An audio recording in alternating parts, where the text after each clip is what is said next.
देखो 1B 1A पूरी तरह से खत्म हो गया।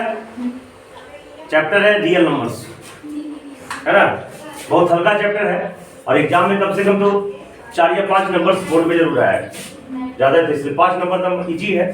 इसलिए class 10 math real numbers exercise 1B कहता है पहला में express 4 to 9 in the prime factors. तो देखो प्राइम नंबर तुमको पता है the number which has only 2 factors 1 and itself, तो उसे कहते हैं प्राइम। तो प्राइम नंबर से ही भाग लगाना है, दूसरे नंबर से भाग। और याद रखना 1 प्राइम नंबर नहीं है, 1 प्राइम नंबर माने नॉट प्राइम। सबसे जो स्मॉलेस्ट प्राइम नंबर है वो है 2, ठीक है। तो देखो 429 को फैक्टर करना है, ये को बताएंगे सिर्फ 4 to 9 कितना से कटेगा बेटा, है ना, कितना से कटेगा 3 से बेटा कट रहा है 3 इकाई 3 3 चौका 12 3 दिया, फिर डायरेक्टली 11 से कटेगा बेटा यार 11 इकाई 11 और 11 तिया 33, तो लिखेंगे 429 बराबर 3 इंटू 11 इंटू 13, बस ऐसा लिख देना है। Any problem? देखो और ये सवाल में एनसीईआरटी में 140 होगा, कितना होगा 140, बस 2 से लगाया 70 टाइम्स लगा, 2 से लगाया 35 टाइम्स लगा, 5 से लगाया 7 टाइम्स लगा। इसको क्या लिखेगा 40 को 2 गुना 5 गुना, इसको 2 का देखो 2 बार है ना, 2 का स्क्वायर भी लिख सकते हैं, आई टू 5 इंटू 7। इसी में स्टॉमक लिख लो फंडामेंटल थ्योरम ऑफ अर्थमेटिक। अच्छा चलो fundamental theorem of arithmetic, theorem of arithmetic, ठीक है। ये फंडामेंटल थ्योरम अर्थमेटिक क्या है ना, every composite number, every composite number, every composite numbers are retained in the form of prime factors, prime factors, है ना। तुमसे कोई पूछ देगा फंडामेंटल थ्योरम ऑफ अर्थमेटिक माने अंकगणित का मूलभूत सिद्धांत, हिंदी में क्या बोलेंगे, अंकगणित का मूलभूत प्रमेय या मूलभूत सिद्धांत। तो प्रत्येक भाज्य संख्या को माने कंपोजिट नंबर को हम प्राइम फैक्टर्स के रूप में लिख सकते हैं, ये प्राइम फैक्टर्स। और ये कौन सा नंबर है, कंपोजिट नंबर है। तो कंपोजिट नंबर को प्राइम फैक्टर्स के रूप में लिख सकते हैं, this is known as fundamental theorem of arithmetic. Any problem? तो सेकंड भी वैसे ही बन जाएगा, 3 भी वैसे ही बन जाएगा। अब देखो प्राइम फैक्टर से एलसीएम और एचसीएफ निकालना है। देखो ये मिटा दे, देखो ध्यान से देखेगा या प्रिय, देखो सुनो तुम भी देखो, ये एक चीज देख लो एलसीएम और एचसीएफ, बाकी जरूरत नहीं है। तो एलसीएम और एचसीएफ प्राइम फैक्टर्स जानते होगे, लेकिन हो सके भूल गए होगे, मैं बताता हूँ। देखो ध्यान से देखना, ये 36 और 84, 36 और 84 36 एंड 84, तो हमको प्राइम फैक्टर्स मेथड से एचसीएफ और एलसीएम निकालना, अंडरस्टैंड। तो देखो 36 को लिखेंगे 2 गुना 2 से भाग लेंगे 18 आ जाएगा, 18 आ जाएगा ना। तो फिर 2 से भाग लेंगे 18 में तो 9 आ जाएगा। तो 2 गुना 3 गुना, एनी प्रॉब्लम? ठीक है, फिर 84 है ना, तुम कर लेना पीछे कॉपी में पीछे कर ले सकते हो, है ना। देखो इधर 2 गुना 42 आएगा, फिर से 2 से लग जाएगा, एक ऐसा आएगा 3 गुना 7 आएगा।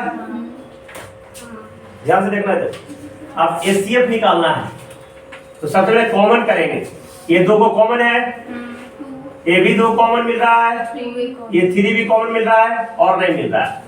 तो जब एचसीएफ निकाल रहे हैं तो जो मिल रहा है उसमें से एक ही नंबर लिखेंगे, चाहे जितना भी हो, मिलेगा जो एक बार। तो 2 ये 2 में से 1 2 लिखाएगा, ये 2 में से और 2 3 में से 1 3, और जो बाकी बच गया उस सबको लिख देना है। एलसीएम है ना? हाँ सॉरी, हाँ एलसीएम हम ध्यान नहीं दिए, एचसीएफ है ये, है ना? तो बस आंसर हो गया ये। एक और तीन। हाँ एक और 3 है ना? हाँ, तो 2 दूना 4 दिया, ये एचसीएफ हो गया। एचसीएफ पे ध्यान दे दिए, एलसीएम वाला बोल दिए। तो एलसीएम में क्या हो गया, जो मिलेगा जो एक बार और ना मिलेगा वो भी, लेकिन एचसीएफ में जो मिलेगा जो ही, कोई दिक्कत? अब इसी का एलसीएम इमदाद है, हाँ, इसका एलसीएम क्या हो जाएगा, ध्यान देना, एलसीएम 2 इंटू 2 इंटू 3, और जो ना मिला जो भी 3 गुना कितना होगा बेटा? बात दिया 36, 36 गुना 7 करो, 36 गुना 7 करो, 42, 252 आ जाएगा, 252। तो इसका एलसीएम आ जाएगा 25। Any problem?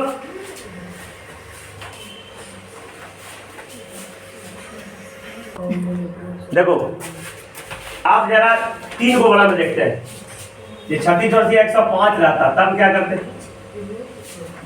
105 रहता तब ये कितना से लगेगा? 3 से ना, फिर कितना से लगेगा? 5 से लगेगा, 7 से लगेगा, हो जाएगा ना? आप ध्यान से देखना, इसका एचसीएफ क्या होगा? एचसीएफ क्या के लिए क्या करना है? तीनों में मैच होना चाहिए। ये देखो 2 ये 3, तीसरा में मैच हो रहा है 3 ना, ठीक है? तो यहाँ से देखना, एचसीएफ जब निकालना हो तो टोटल में मैच होना चाहिए, तो सिर्फ इसमें 3 मैच हो रहा है और कोई टोटल मैच और मैच नहीं हो रहा ना। लेकिन एलसीएम में थोड़ा सा दिक्कत है, इसमें एलसीएम में 3 को में मिले या ना मिले, 2 को में भी मिलेगा तो कॉमन कर लेंगे, क्या मतलब? देखो 2 को में कॉमन है नहीं तो कर लेंगे, ये भी 2 को में कॉमन है, कॉमन कर लेंगे, और 3 को में पहले करिए लेंगे, और उम्मीद है देखो इधर ये भी 7 2 को में कॉमन हो रहा है, ठीक है? तो एलसीएम में जब 2 से ज्यादा जब बनाना, एलसीएम निकालना हो प्राइवेट से, तो 2 को में भी कॉमन निकाल लेंगे पहले। ये 2 को में से एक ही 2 लिखेंगे, ये 2 में से एक ही 2 लिखेंगे, ये तीनों में से एक 3 लिखेंगे, और ये 2 7 में से एक 7 लिखेंगे, और बाकी जो बच गया वो भी लिख देंगे। बच गया कौन? 3 गुना 2 गुना 4, 4 दिया 12, 12 84, 84 गुना 5 दिया, गुना कर लोगे एलसीएम आ जाएगा। तो मैंने बना लोगे तो 4 बन जाएगा, और वेरीफाई भी करना है। अच्छा इसको वेरीफाई भी कर देते हैं, एगो को कर देते हैं वेरीफाई,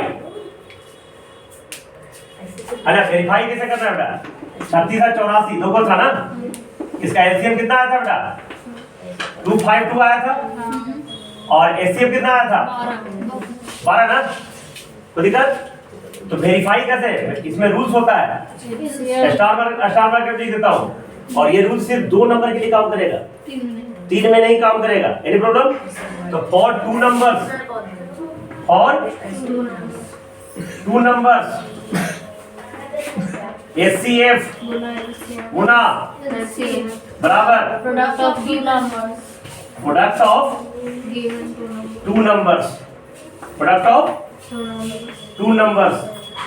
इसी को हम अलग तरीका से लिख सकते हैं, एचसीएफ गुना एलसीएम बराबर 1 नंबर गुना अनदर नंबर। हाँ, यदि ए इंटू बी या 1 number into other number into other number. तो ध्यान से देखना, क्या करेंगे? वेरीफाई में एचसीएफ गुना एलसीएम 252 गुना 12, 252 गुना 12 फिर क्या करेंगे?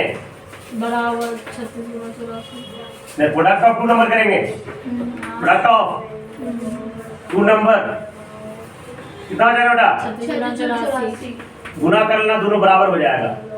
कितना आ रहा है? कर लोगे? देखो करते हैं, 252 गुने 12 करो, 52 गुना 104, 324, 2 गुना 4 1 5, और 252 4 2 कितना हो गया बेटा? 3024 आ गया ना? 3024 इसको गुना करो, ये भी 3024 ही आएगा, और लिख देना वेरीफाइड, ठीक है? कोई दिक्कत? जल्दी कॉपी करो।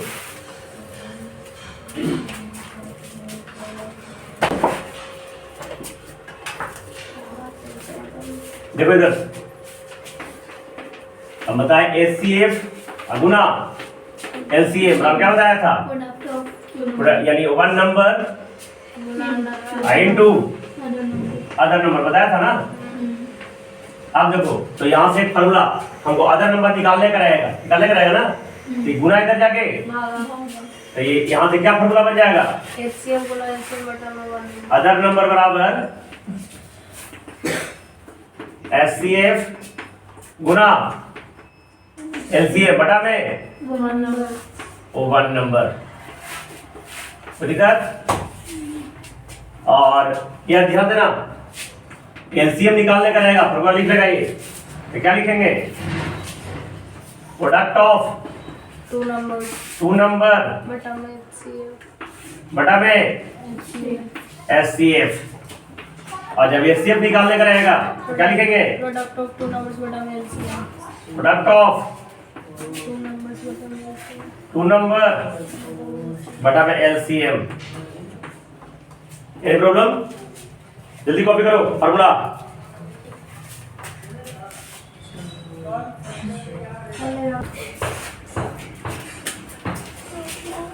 हाँ तो क्वेश्चन नंबर 5 बना लोगे, एचसीएफ एलसीएम निकालना है, 3 नंबर का है, कर लोगे ना। क्वेश्चन नंबर 6 है, 404 एलसीएम एचसीएफ निकालना है और उसके बाद वेरीफाई करना है, कर लोगे। हाँ 7वां में देखो अलजेब्रा का एचसीएफ निकालना है, ध्यान से देखना है, अलजेब्रिक फंक्शन का एचसीएफ कैसे निकालते हैं, बहुत इंपॉर्टेंट है। a का मान कितना है, x क्यूब बाई स्क्वायर, कितना है x cube by square, x cube by square. अब b का मान कितना है, x बाई क्यूब, कितना है x बाई क्यूब। देखो इसमें वीडियो नहीं दिख रहा होगा ना, इसमें थोड़ा सा फोटो नहीं दिख रहा होगा, है ना। तो इसका एक और वीडियो है, पिछले साल में जो पढ़ाया था ना, वो 2-3 चैप्टर तक का होगा, है ना। इसका एक और वीडियो एप्लीकेबल होगा उसी चैनल पर। हाँ तो क्या होगा, इसका एचसीएफ निकालना है, क्या निकालना है, HCF तो ब्रैकेट में लिख देता हूँ मिनिमम पावर। भाई मिनिमम पावर, जब एचसीएफ निकालने का तब मिनिमम पावर ऑफ वेरिएबल, जो वेरिएबल का क्या लेना है, मिनिमम पावर। और जब एलसीएम निकालने का रहेगा तब maximum power of variable, maximum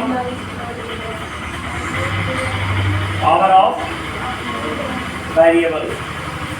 ध्यान देना जी, देखो x पे पावर 3 और x के पावर 1, तो एचसीएफ निकालना मिनिमम पावर, तो 3 और 1 में कम कौन है, 1, तो 1 पर लिखते x हो गया। तो y पे पावर 2 और 3 कम कौन है, तो y स्क्वायर हो गया एचसीएफ। तो एलसीएम कैसे निकालेंगे, x और 3 और 1 ज्यादा कौन है, तो एलसीएम होगा x क्यूब, 2 और 3 ज्यादा कौन है, तो y क्यूब हो गया एलसीएम। कोई दिक्कत, और भी जितना भी अलजेब्रिक फंक्शन का ऐसा एलसीएम एलसीएम निकालने का रहेगा तो उसको सब फैक्टर्स के रूप में करेंगे। जैसे बड़ा रहेगा, ढेर सारी अलजेब्रिक एक्सप्रेशन रहेगा तो सबको फैक्टर करेंगे। फैक्टर करने के लिए क्लास 8 और 7 में सिखा चुके हैं। फैक्टर करेंगे और फैक्टर करके सबको मिलाएंगे। जो फैक्टर का मैक्सिमम पावर रहेगा एलसीएम में जाएगा, है ना, मिनिमम पावर एचसीएफ में। और उसके बाद कोई फैक्टर ना मिले, मिलवे नहीं करे कुछ हो तो ना मिले तो एचसीएफ 1। जब कोई दो नंबर हो, दो अलजेब्रिक एक्सप्रेशन हो, दो कोई भी फंक्शन हो जिसमें अगर कोई कॉमन हो ही नहीं तो एचसीएफ और एलसीएम में गुना। जैसे आम इमली का एचसीएफ निकालना है, उस जगह व्हाट इज एचसीएफ ऑफ आम एंड इमली, आम एंड तो एचसीएफ कुछ नहीं मिल रहा आम इमली में, एचसीएफ 1 हो जाएगा। और जब एलसीएम निकालना हो तो आम गुना इमली कर देंगे। कोई दिक्कत, मिल जाए तो ठीक, ना मिले तो डायरेक्टली गुना। अब देखो एक और चीज तुमको अभी तक नहीं पता होगा, मैं बता देता हूँ। अभी तक बचपन से इतना दूर पड़ गई ना, नहीं बस कोई बताया होगा और अभी तक तुम्हारे जहन में आया ही नहीं होगा, है ना। देखो जैसे 1/2, 2/4, 3/7, इसका हमको एलसीएम एंड एलसीएम चाहिए, यानी एलसीएम और एलसीएम ऑफ फ्रैक्शन। बताओ तुम्हारे जहन में आज तक आया होगा, किसी ने डाला आज तक? अगर क्वेश्चन आ जाएगा तो क्या करोगे? बड़ा वाला 7 से नहीं बेटा, आपसे नहीं ना, आज तक बताया, आज तक कोई बताया कि नहीं किया होगा। सुने हम बताते हैं, कोई तुमसे ऐसा पूछ दे तो क्या करेंगे? देखो स्टार मार के फार्मूला लिख लेना, पूछने अपने सहेली लोगों से पूछना, शायद उम्मीद है कि नहीं जानता होगा। तो LCM of fraction, LCM of fraction के लिए फार्मूला है ये एलसीएम निकाल रहे हैं ना, तो फ्रैक्शन में दो चीज होगा, एक होगा न्यूमरेटर और एक होगा, डिनोमिनेटर। तो जिस जे चीज निकाल रहे हैं न्यूमरेटर का निकालना है, तो एलसीएम ऑफ फ्रैक्शन क्या होगा, numerator of sorry LCM of numerator, LCM of numerator divided by इसका opposite HCF of denominator. Denominator. हाँ, एचसीएफ ऑफ डिनोमिनेटर। ये लिख लो फार्मूला, ठीक है, मतलब इसे और स्टार मार करके HCF of fraction, HCF of fraction, तो एचसीएफ निकालना है ना, तो न्यूमरेटर का निकालेंगे एचसीएफ, यानी बराबर HCF of numerator, HCF of numerator divided bye LCM of denominator.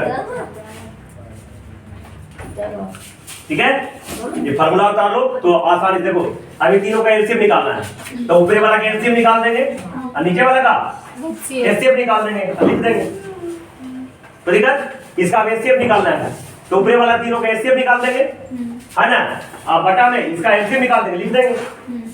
जैसे तुम कहीं की बात बजाते हैं, जैसे 2/4 और 3/6 रहेगा, इसका कहेगा एचसीएफ निकालो, क्या निकालो, 2 3 का एचसीएफ घूम जाएगा 1 आएगा, और इसका एलसीएम कितना आ जाएगा 12, 400 का एलसीएम 12, तो 1/12 एलसीएम हो गया। ठीक है, और अगर यही दोनों का एलसीएम निकालने के लिए रहेगा, क्या रहेगा, तो ये दोनों का एलसीएम निकालने, तो ये कितना हो गया 6 ना, और 4 से का एलसीएम 2 हो जाएगा, तो बस 6/2 3 हो जाएगा एलसीएम। कोई दिक्कत, जल्दी कॉपी कर लो। सर बाहर है तो सर क्या है नहीं। जाओ बाहर चलो। हाँ देखो 7 में क्या, 7 बता दिया 8 में 1 नंबर दिया, बटा आधा नंबर निकालना है, तो 23 गुना 1449 बटा 161 कर देंगे फार्मूला से। कोई दिक्कत, 23 गुना 1449 बटा 161 कर देंगे ना, तो 9 नंबर भी सेम टू सेम है। ये 10 नंबर बेटा एचसीएफ दे ले या एलसीएम दे ले, गुना कर देंगे, 200 गुना 5 1000 हो जाएगा, हो जाएगा ना। 11 नंबर बेटा देखो 11 बताते हैं, LCM is 9 times the HCF. 11 क्या बताएंगे, मानेंगे लेट द एचसीएफ बराबर x according to question LCM कितना हो जाएगा 9x 9x, माने एचसीएफ पर 9 गुना है, दोनों का जोड़ कितना है बेटा 500 ना, माने according to question x plus 9x 1 + 9x बराबर 500 तो 9 आए कितना हो गया 10x बराबर, 500 फूट लेते तो x का मान कितना हो गया बेटा, 50 तो क्या पूछ रहा था बेटा, HCF। आंसर हो गया ये, ये पूछ रहा था ना एचसीएफ x मान लेते, एचसीएफ हो गया 50, कितना हो जाएगा, 50 और ये 12 नंबर एलसीएम निकाल लोगे, 12 या 960 पे 18 से भागा लगा देना है। 13 नंबर 13 नंबर देखो, ये 13 नंबर के लिए एक्स्ट्रा नंबर लिख लो। देखो कोई भी 2 नंबर का, देखो ये कृति, कोई भी 2 नंबर का जो एलसीएम होगा ना, है एलसीएम को फुल फॉर्म जानते हो ना, lowest common multiple, lowest common multiple लघुत्तम समापवर्त, और एचसीएफ का फुल फॉर्म होता है हाईएस्ट कॉमन फैक्टर, महत्तम समापवर्तक। ठीक है, एक वो वर्त होता है, वो वर्तक होता है, ठीक है हिंदी में, तो खैर मत जानो। मल्टीपल में पहाड़ा, जैसे 5 का मल्टीपल पूछेगा तो 5 10 15 20 पहाड़ा पर जाना है, और अगर फैक्टर पूछेगा तो 5 किसे किसे करता है, 1 से और 5 से, वो फैक्टर्स हो गए। समझ में आ गए, दोनों अंतर है। तो एलसीएम मस्ट बी कब नहीं करेगा, must be divided by HCF. याद रखना बेटा, एलसीएम इस 2 नंबर का एलसीएम हमेशा एचसीएफ क्या होना चाहिए, डिवाइड होना चाहिए, और अगर ये संभव ये नहीं होता है तो ऐसा कोई नंबर संभव जो 13 में है, कहता है 15 एचसीएफ कितना है बेटा 15, एलसीएम कितना है 175 एलसीएम है, एलसीएम कितना है 100, चलो 15 से भाग लगाओ, 175 में 15 इकाई 2 5 15 इकाई 10 से बच गया ना, तो एलसीएम नहीं कट रहा है एचसीएफ से, तो लिखेंगे no this numbers are not possible. ऐसा नंबर से कोई नंबर ही नहीं होगा जिसका एचसीएफ 15 हो जाए और एलसीएम 175 हो जाए, ऐसा नंबर। एनी प्रॉब्लम, देखो 14 नंबर बेटा समझ गया ना, तो रीजन में लिखना ना, तो रीजन क्या लिखेंगे, LCM must be divided by HCF. अगर एलसीएम डिवाइड होता है एचसीएफ से तो पॉसिबल है, और अगर ऐसा नहीं होता तो पॉसिबल नहीं देखो 69/92 इसको सिंपलेस्ट फॉर्म में करना है, पर ये कौन करना है, नहीं क्लियर इसको सिंपल तरीका बता 69 और 92 का एचसीएफ निकाल दो, तो एक बार में 23 बचेगा, 33 से कट जाएगा, 33 और 23 होगा बाद में 3 भाई काटने का तो वैसे भी काट सकते हो, लेकिन एचसीएफ जब निकाल दोगे तो अपने आप पता चल जाएगा कि कितना से कटेगा। तो होमवर्क रह गया, देखो 14 तक बता दिया और आगे 34 तक होमवर्क रह गया। जहां भी याद रखना लार्जेस्ट लिखा रहे, लार्जेस्ट लिखा रहे, ग्रेटेस्ट लिखा रहे, मैक्सिमम लिखा रहे, ग्रेटेस्ट लिखा रहे, तो ये एचसीएफ क्या लिखा रहे, देखो largest greatest maximum highest longest, इस सब के केस में क्या निकालना है, एफ आईसी का उल्टा स्मॉलेस्ट मिनिमम शॉर्टेस्ट, तो निकालना है एलसीएम। एनी प्रॉब्लम तो दिक्कत तो जी हाँ, लेकिन इसमें एक्सेप्शन है, अपवाद है। अगर पूछ देगा find the great number of 5 digit, तब दिमाग लगाना बेटा क्या निकालना है एचसीएफ पे एचसीएफ हम बताएंगे उसमें, ठीक है। Find the smallest number of 4 digit, तो ऐसा जब पूछते हैं तो दिमाग लगाना, बताएंगे कैसे क्या करना है, अंडरस्टैंड। एक चीज और बताते हैं, जब एचसीएफ निकाल रहे हैं, जब एचसीएफ तो रिमाइंडर को पहले घटा लेंगे, रिमाइंडर को नंबर में से पहले घटा लेंगे और उसके बाद जो घट के आएगा उसका एचसीएफ निकालेंगे। लेकिन एलसीएम के केस में क्या होगा, पहले एलसीएम निकाल लेंगे और उसके बाद रिमाइंडर को जोड़ देंगे, मतलब इसका अलग अलग केस आएगा, हम बताएंगे अगले क्लास में, ठीक है।